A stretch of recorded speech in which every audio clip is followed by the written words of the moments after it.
Assalamu алейкум. Кадамжай ТВ каналынын подписчиктери, амансыздарбы? Биз 14-ндө Шотландияга келгенбиз. Фермага жумуш боюнча брокколи, капуста тергени келгенбиз. Пока брокколи, капуста пишеле экен, бир 2 жумада пишат экен. Ошондой будай, картошка, ошолордо үчөөнү иш кылат экенбиз.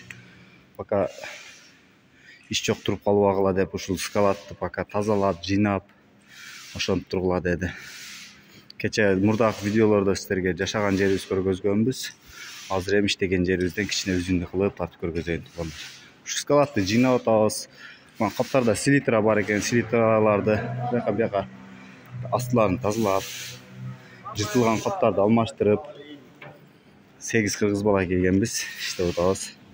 Бул жак биздин немебиз, скалатын да айтканда тракторлор ушул жерде турат экен.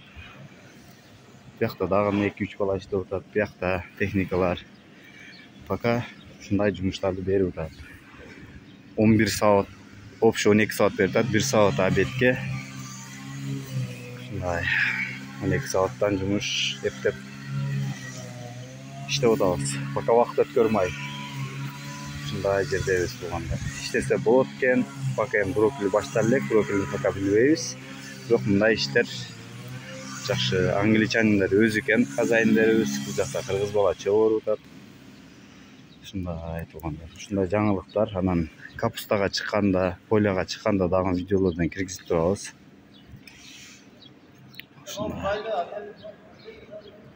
Не, уже мусор.